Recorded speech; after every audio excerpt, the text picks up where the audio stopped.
The space between stars is, contrary to popular belief, not very interesting. It's mostly void, partially stars, as the humans say. But I, Cora Nix, third communication officer of the Galactic Council, found myself staring at that void with newfound fascination. Because somewhere in that darkness, an entire species was planning their revenge. "You look terrible," said Jen, my supervisor, as he placed a steaming cup of something that resembled coffee but smelled like burnt rubber on my desk. "Have you slept at all?" "Sleep is for people who don't have extinction-level events to prevent," I replied, taking the cup and grimacing at the taste. "What is this?" "Liquid punishment." "It's a human beverage." "Thought you might appreciate it, considering your obsession." I snorted. It's not an obsession when they are actually plotting to kill us all. Jen sighed, his 4 eyes blinking in that annoying sequential pattern that meant he was about to lecture me. "The humans lost 1 colony. 1. The Terrak Confederacy has apologized. Reparations have been paid. The military tribunal sentenced the responsible commanders to isolation chambers. It's over, Cora." "It's not over," I muttered, pulling up the intercepted communications on my screen. "Look at these patterns. The humans aren't communicating through official channels anymore. Their diplomatic messages are perfect. Too perfect. Like they are reading from a script while their real conversations happen elsewhere." "Paranoia doesn't suit your complexion," Jen said, tapping one of his claws against my desk.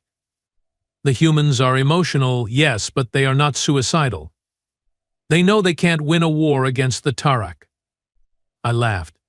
Not because anything was funny, but because sometimes laughing is better than screaming. That's exactly what makes them dangerous. They don't think like we do. They are unpredictable. "What you need is a vacation," Jen declared, already walking away. "Take 3 cycles off. Visit the pleasure moons of Nebulon. Get this human fixation out of your system." But I couldn't take time off. Not now. Not when I was the only one who seemed to understand what was happening. The incident, as everyone called it, like it was a minor traffic collision instead of a massacre, had occurred 8 standard months ago. The human colony on Proxima Centauri b, their first extrasolar settlement, had been conducting illegal terraforming too close to a Terrak outpost. Warnings were issued. Deadlines given. Then Commander Vex of the Terrak Defense Fleet lost patience and launched a limited correctional strike. Limited. Hey! The strike killed all 12,000 human colonists, including the family of Admiral Elena Novak, Earth's highest-ranking military officer. The official response from Earth was measured. Diplomatic. They accepted the tribunal's judgment. They took the reparations. They even sent a new ambassador to the Galactic Council who spoke eloquently about peace and understanding. And that's when I knew something was very, very wrong. Because humans don't process grief like that. They don't lose their families and respond with paperwork. "Incoming transmission from Earth Central Command," announced my console, interrupting my thoughts. "Accept," I said, straightening my posture. Ambassador Thomas Park appeared on my screen, his face professionally pleasant. "Officer Nix, thank you for taking my call. I'm following up on our request for increased shipping permits through the Orion corridor." "Of course, Ambassador. The Council is still reviewing your application. The volume of materials you are requesting to move is substantial." Park smiled. His teeth were very white, very straight. Predator teeth. "Rebuilding efforts for our new colony require significant resources. We are hoping the Council understands our eagerness to move forward after the tragedy." "Naturally," I said, watching his eyes. Human eyes were terrible at hiding things. "The Council appreciates Earth's commitment to peaceful development. Though some members have expressed curiosity about the military vessels escorting your cargo ships." "Standard procedure," Park replied smoothly. "The route passes close to pirate territories. I'm sure the Council wouldn't want us to lose more innocent lives due to inadequate protection." "Certainly not," I agreed. "I will expedite your request personally. Earth appreciates your cooperation, Officer Nix." Park out. The screen went dark, and I immediately pulled up the shipping manifests they'd submitted. Mining equipment, construction materials, agricultural supplies, all perfectly reasonable for a colony and all perfectly capable of being repurposed for other uses. My private communication channel chimed. It was Drav, my contact in the records division and the only other person who took my concerns seriously. "Tell me you have found something," I said without preamble. Drav's translucent face rippled with excitement. "Better. I found nothing." "You are going to need to explain that statement before I throw this terrible coffee at my screen. The humans have been visiting the Galactic Archives, requesting information about Tarak biology, planetary systems, defense capabilities, all very routine research, except for what they are not looking up." I leaned forward. "Which is?" "Weapons specifications, military strategies, anything that would flag them as potentially aggressive. It's the absence that's suspicious." "They are being careful," I muttered. "Too careful." "There's more," Drav continued. "Remember how you asked me to track unusual travel patterns? 3 Earth scientists visited the medical repository on Vega Prime last month. They downloaded everything on Tarak physiology, then disappeared. No return transit records." A cold feeling settled in my stomach. "They are planning something biological. That's my guess, but without proof." "The Council won't act," I finished. "They are too afraid of appearing prejudiced against a new species." "What are you going to do?" Drav asked. I stared at the star map on my wall, at the tiny blue dot labeled Earth and the sprawling purple network that represented Tarak space. Something extremely ill-advised. 2 days later, I was aboard a transport vessel bound for Earth, having taken a medical leave that Jen was all too happy to approve. My cover identity listed me as a cultural exchange researcher, which wasn't entirely false. I was researching humans, just not for the reasons stated in my paperwork. The approach to Earth was stunning. Humans described their planet as blue, but that didn't capture how it glowed against the darkness of space, wrapped in swirling white clouds and teeming with life. Hard to believe such a beautiful world had produced creatures capable of the vengeance I suspected they were planning. My accommodations were in a district called New Singapore, a sprawling metropolis that had become a hub for off-world visitors. As I settled into my temporary housing, I received a message from my local contact, a human named Jack Reed who worked in Earth's diplomatic corps and had expressed concerns similar to mine in carefully worded communications. We met at a place called the Broken Orbit, a bar catering to both humans and aliens. Reed was younger than I expected, with dark hair and eyes that darted nervously around the room. "You shouldn't have come," were his first words to me. "They are watching everyone connected to the Council." "Who's they?" I asked, sipping the beverage he'd recommended, something called gin and tonic that tasted like medicinal cleaner but was apparently enjoyable to humans. "Military intelligence. Admiral Novak's people." Reed's voice dropped to a whisper. "After what happened to her husband and daughters on Proxima. I need proof, Jack. The Council won't move against Earth based on suspicions." Reed glanced around again, then slid a small data chip across the table. "Project Phoenix. It's all there. But if they trace this to me—" "They won't," I promised, palming the chip. "What exactly am I looking at?" "A targeted bioweapon, designed to attack Tarak DNA specifically. No other species affected. They have been testing it on the Tarak prisoners from the tribunal." My 4 hearts seemed to skip simultaneously. "That's a violation of at least 6 interstellar conventions." Reed's laugh was hollow. "You think they care about conventions?" "The Tarak killed Elena Novak's entire family. Her husband, her twin daughters. Do you know what she said when she received the news?" He leaned closer. "Nothing. She said nothing for 3 days. Then she walked into the president's office and came out with authorization for Phoenix." "How close are they?" I asked, dreading the answer. "Final testing phase. Deployment could be within weeks. They are using the cargo ships, the ones you are approving right now, to position the delivery systems." I felt ill. How does it work? It targets the respiratory system. The Tarak breathe nitrogen compounds we don't need. The weapon converts those compounds into something toxic. They suffocate within minutes of exposure, and it spreads through their air filtration systems. Billions would die, I whispered. That's the point, Reed said grimly. Total extinction. The humans have a saying, an eye for an eye, except they have modified it. Now it's a family for a species. I stared at him, but that's insane. The Galactic Council would never allow. By the time the Council confirms what's happening, it will be too late. The weapon is designed to work fast, and Earth is prepared for the consequences. They have been stockpiling resources, strengthening alliances with other species who have grievances against the Tarak. I need to get this information back to the Council immediately, I said, standing up. Reed grabbed my arm. It's not that simple. There's a faction within Earth's government fighting against Phoenix. People who understand this is wrong. If you expose this too soon, before we can secure evidence that implicates the specific individuals responsible, they will just deny everything and accelerate the timeline. So what do you suggest? There's a research facility in the Arctic region. Officially, it's studying climate remediation.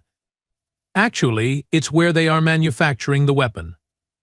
We need documents, samples, irrefutable proof that can't be denied. We? I echoed. Reed's expression hardened. Not all humans want genocide, Cora. Some of us remember what it means to be human. And how exactly do we get into this facility? I have limited access credentials through my department. Enough to get us in the main entrance. After that, he shrugged. We improvise. Improvise, I repeated flatly. That's your plan? Welcome to Earth, Reed said with a grim smile, where we are really good at killing things, including well-thought-out plans. The Arctic facility loomed against the frozen landscape like a fortress of ice and steel. We approached in an unmarked transport vehicle, buffeted by winds that could strip flesh from bone. Cheerful place, I commented, huddling deeper into my thermal suit. Human environmental gear was not designed for bodies with my proportions, and cold air leaked in at every seam. The isolation makes it perfect for secret research, Reed replied, navigating the vehicle toward a massive gate in the perimeter fence. Remember, you are a diplomatic aide helping me collect climate data for a presentation. Don't speak unless spoken to. Your translator might not handle the technical jargon convincingly. Worried I will embarrass you in front of your murderous colleagues? I asked dryly. Reed actually smiled, more worried they will shoot you on sight, but sure, the social awkwardness is also a concern. The security checkpoint was more extensive than Reed had described. Armed guards, biometric scanners, dogs, earth predators with unnervingly good scent detection. Identification and purpose demanded a guard whose face seemed permanently set in a scowl. Reed presented his credentials. Jack Reed, diplomatic liaison, here with my assistant to collect climate data for the Eurasian Summit presentation. The guard studied Reed's identification, then mine. One of the dogs approached me, sniffing curiously. Your assistant isn't in the system, the guard said, his hand moving subtly toward his weapon. Reed laughed. Bureaucracy at its finest. Check under special diplomatic assignments, council observation protocols. My heart's pounded as the guard frowned and checked his system again. The dog continued sniffing around my legs. There it is, the guard finally said. Temporary authorization. You are cleared for sections A through C only. Any deviation will result in immediate detention. Understood, Reed said pleasantly. We will stick to the climate labs. As we drove through the gate, I released a breath I hadn't realized I was holding. That was close. That was the easy part, Reed muttered. Now we need to get to Section F without being seen. Section A housed administrative offices. Section B contained environmental monitoring equipment. Section C held legitimate climate research. We moved through these areas confidently, Reed nodding to colleagues, introducing me as necessary. The service corridor behind the main laboratory connects all sections, Reed whispered as we examined a climate model display.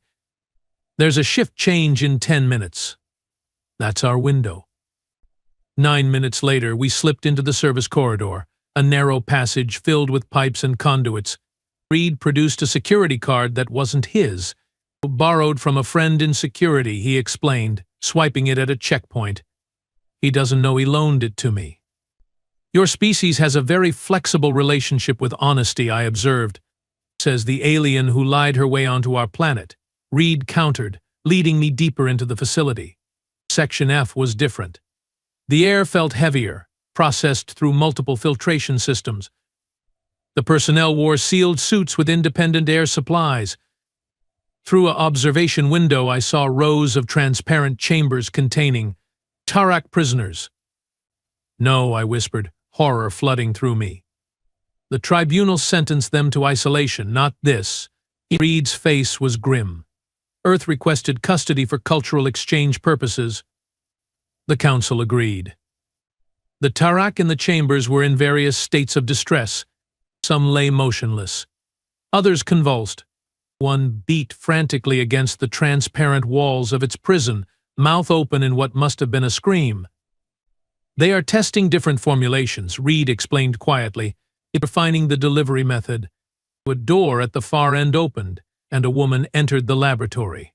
Tall, silver-haired, with the posture of someone accustomed to authority. The scientist straightened as she passed. Admiral Novak, Reed breathed. We need to go. Now. But I couldn't move, transfixed by the scene before me. Novak approached one of the chambers containing a dying Tarak. She watched it struggle for breath, her expression utterly devoid of emotion. She's here, I whispered. This is happening. An alarm suddenly blared through the corridor. Reed grabbed my arm. We have been detected. Run. We fled back the way we came, alarms screaming around us. Armed security personnel appeared at the end of the corridor. Stop or we will shoot, one shouted. Reed pulled me into a side passage. There's another way out through the ventilation systems. We have to reach the North Quadrant. And if we don't make it? I gasped as we ran. Reed's expression was grim. Then make sure the data chip gets to the Council. Whatever happens, the galaxy needs to know what Earth is planning.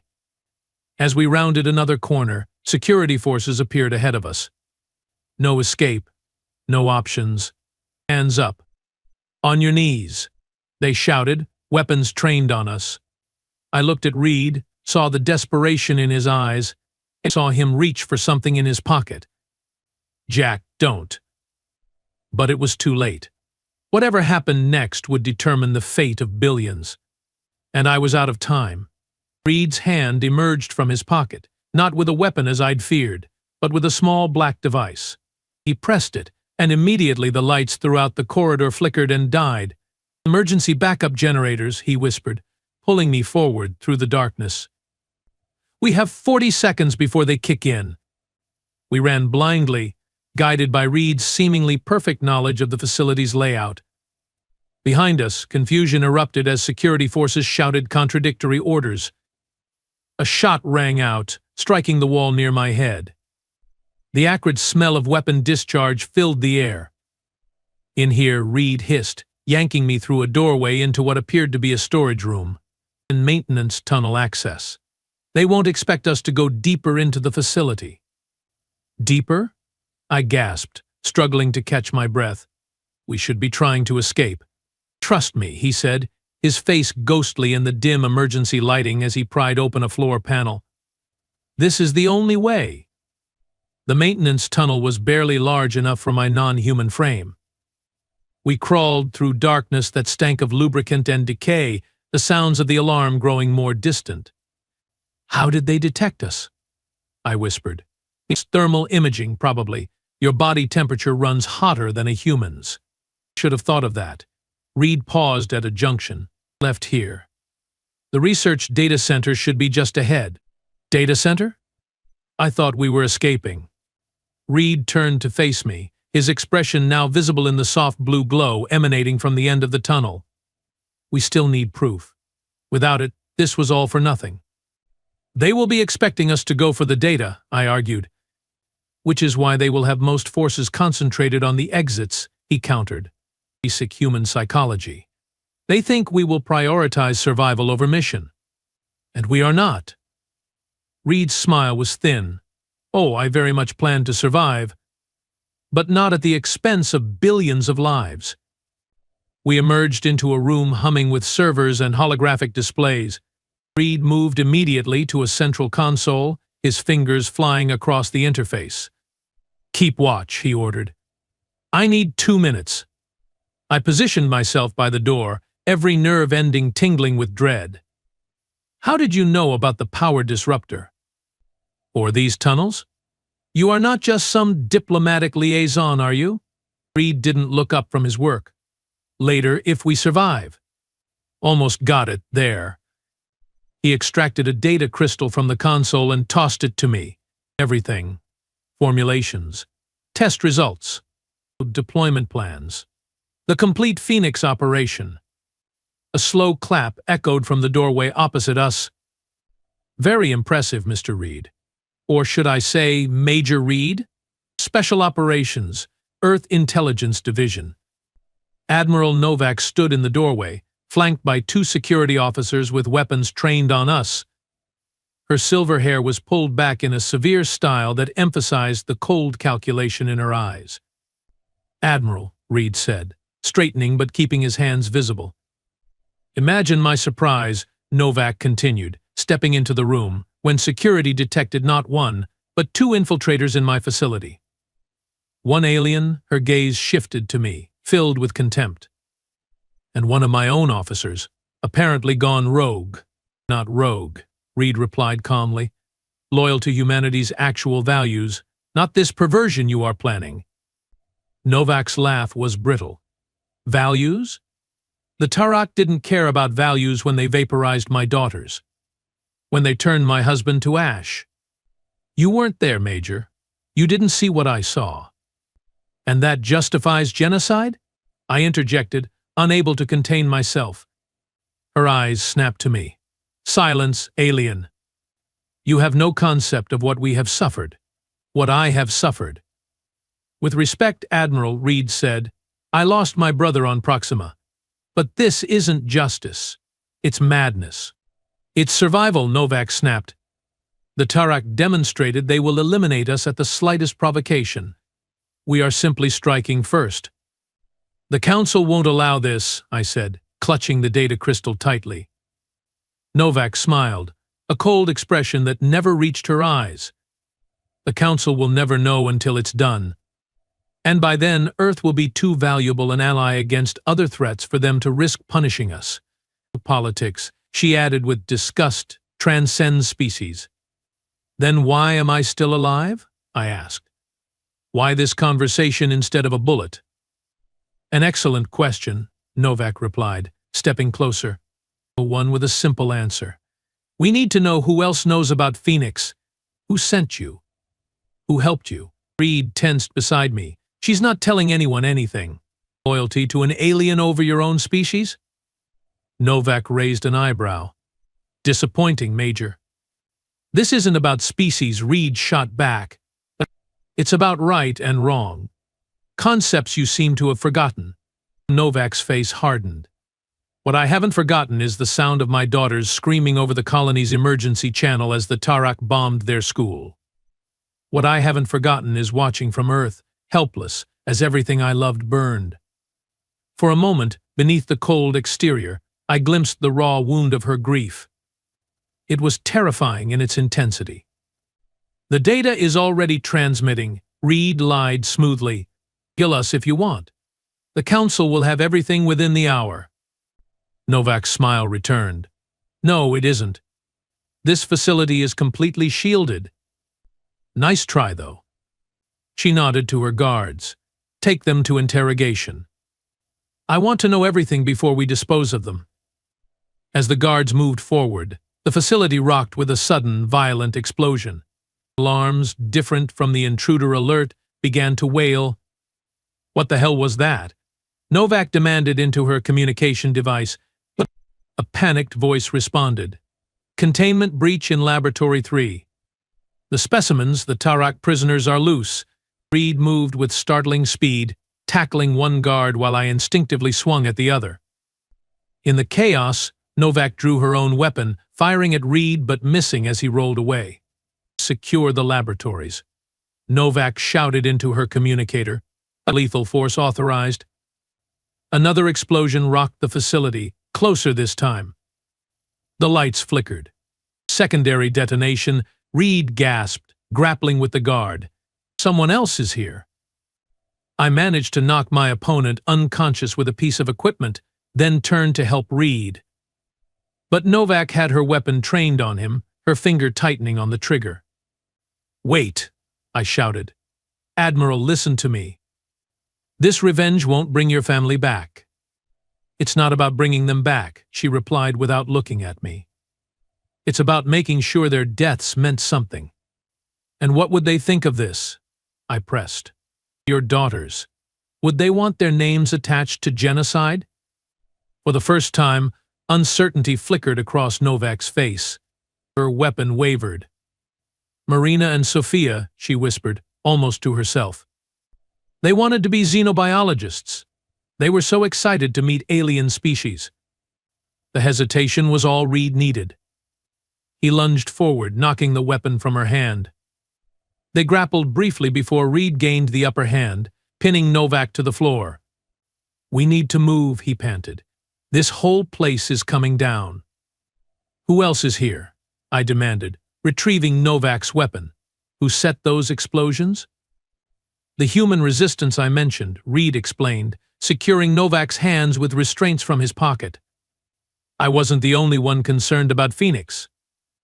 Novak laughed bitterly from the floor. Fools, you have no idea what you have done.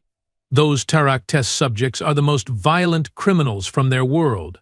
War criminals, murderers, and you just set them loose. As if to punctuate her statement, an inhuman roar echoed from somewhere nearby. The sound of gunfire followed, then screams. We need to get to the surface, Reed decided, hauling Novak to her feet. And we are taking you with us, Admiral. The Council needs to hear your testimony. I will say nothing, she spat. You don't need to, I replied, holding up the data crystal. This speaks for itself. We navigated through corridors now filled with smoke and panicked personnel fleeing in all directions. No one paid us any attention in the chaos. Twice we had to change route to avoid areas where sounds of fighting indicated the escaped Tarak prisoners were rampaging. There's a vertical shaft here that leads directly to the surface, Reed said as we reached a junction. Emergency evacuation route. He punched a code into a panel, and a section of wall slid open to reveal a narrow shaft with ladder rungs embedded in its side. You first, he ordered Novak. Then Cora. I will follow. Novak hesitated, then began to climb. I moved to follow her, but Reed caught my arm. The data crystal, he said quietly. Give it to me, if something happens. I studied his face. You still haven't told me who you really are. Someone who believes humanity can be better than this, he answered simply. Now climb. The shaft seemed endless, the air growing colder as we ascended. From above me, Novak climbed in silence, her movements mechanical. Below, Reed followed, occasionally urging us to move faster. When we finally emerged onto the surface, the Arctic night engulfed us. Stars blazed overhead in a black sky, and wind howled across the snow-covered landscape. In the distance, the research facility burned, orange flames stark against the white and black backdrop. Transport pad is 2 kilometers east, Reed said, pointing. Emergency shuttles should be launching now. We trudged through snow nearly to our knees, the cold biting through my inadequate protective gear. Novak stumbled once, and I instinctively caught her arm to steady her. She looked at me with surprise, then something like shame. Why help me? After what I planned to do to your friends? The Tarak aren't my friends, I replied honestly. But genocide is never justice. What would you have done? She asked quietly. If it had been your family? I had no answer for that. The transport pad came into view, a flat, circular platform with several small shuttles still docked. Personnel were boarding in orderly but urgent fashion. As we approached, Reed suddenly stiffened. "Something's wrong," he muttered. "Security is too light. They should have this area locked down." As if in response to his observation, a shuttle suddenly exploded in a ball of flame. Screams filled the air as personnel scattered. From behind a snowdrift emerged several Tarak, their imposing forms unmistakable even at a distance. They carried weapons taken from the facility guards. "Run," Reed shouted, pushing us forward to get to the last shuttle.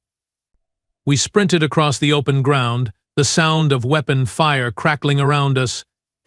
A blast hit the snow near my feet, sending up a spray of crystallized water that momentarily blinded me. I stumbled, falling face first into the snow. As I pushed myself up, I saw Novak standing over me, Tarak advancing from behind her. "Go," she said, her voice strangely calm, "to get that data to the council." Before I could respond, she turned and walked toward the approaching Tarak. They hesitated, clearly surprised by her actions. "Admiral," Reed shouted, rushing back toward us. "Complete the mission, Major," she called back without turning. "That's an order." The Tarak raised their weapons as Novak approached them. I couldn't hear what she said to them, but she spread her arms wide, empty hands clearly visible. Reed grabbed my arm, dragging me toward the shuttle. "We have to go. Now. We can't leave her." "Her choice," he grunted, pulling me along. "Only way to atone." As we reached the shuttle, I looked back one last time. Novak stood surrounded by Tarak, her back straight, head high. Then a flash of weapons fire, and she crumpled to the ground. The shuttle doors closed behind us as Reed launched the craft into the air. Through the viewport, I watched the research facility collapse in on itself, secondary explosions tearing through its structure. "She sacrificed herself," I said numbly. "Why?" Reed's face was grim as he piloted us away from the chaos below. "Maybe she realized what her daughters would have thought of her legacy. Maybe she couldn't live with what she'd become. Or maybe," he paused, "maybe she finally remembered what it means to be human." 3 weeks later, I stood before the Galactic Council, the evidence of Project Phoenix displayed on the massive screens around the chamber. The human delegation sat in stunned silence as the details of the planned genocide were revealed. "These actions were not sanctioned by Earth's government," insisted the new ambassador, a woman named Diana Taylor. Admiral Novak acted alone, driven by personal grief. "The evidence suggests otherwise," said Councillor Vrek of the Andromeda Collective. "For funding, resources, military personnel. This was no rogue operation." Nevertheless, I interjected, "I believe Ambassador Taylor speaks truthfully about the current position of Earth's government. They have provided full access to all research facilities and surrendered all biological agents related to Project Phoenix." The council chamber erupted in debate. I stepped away from the central podium, my official duty complete. In the gallery, Reed waited, now dressed in civilian clothing. "They are not going to punish Earth, are they?" he asked quietly as I joined him. "Sanctions. Restrictions on military development, cultural exchange programs to foster understanding," I replied. "But no major punishments. The politics are too complex." Reed sighed. "And the Tarak will be insufferable about their moral superiority for decades," I said with a wry smile. "Though the escaped prisoners have been granted asylum on Earth, interestingly enough, something about building bridges through shared understanding of injustice." "Taylor's idea," Reed confirmed. "She's good, but different from previous leadership." We watched as the council continued its deliberations, the fate of species being decided in measured tones and diplomatic language. "What happens to you now?" I asked. Reed shrugged. "Officially, I'm a traitor. Unofficially, I'm a convenient scapegoat who helped prevent a catastrophe. I will disappear for a while, maybe work in the outer colonies. And unofficially? He smiled slightly. Earth intelligence still needs people who remember what humanity stands for. You saved billions of lives, I said, both Tarak and human. If Earth had deployed Phoenix, the Galactic Council would have had no choice but to authorize the Tarak to respond in kind. Read finished. Mutually assured destruction. The oldest human story. I looked out at the assembled representatives of 100 species, all trying to find ways to coexist despite their differences. Perhaps we need new stories. Perhaps we do, Reed agreed. He offered me a small package, a gift, for remembering that justice and vengeance aren't the same thing. Inside was a data crystal containing human literature, poems, novels, philosophies spanning their brief but intense civilization. For when you need reminding that we are not all monsters, he said. Just the interesting ones, I replied with a smile. As I left the council chambers that day, I carried with me both hope and dread. Hope that species could learn from their mistakes. Dread that grief and rage would always be more powerful motivators than reason and compassion. But I also carried something else, the understanding that even in the darkest moments, when vengeance seems like justice and extinction feels like balance, there will always be those who remember what it means to be truly civilized. Not just humans, not just Tarak. All of us navigating the void between stars, trying to be better than our worst impulses. They killed her family. Earth almost killed their species. But in the end, what prevailed wasn't retribution. It was something much harder and much more important. Mercy.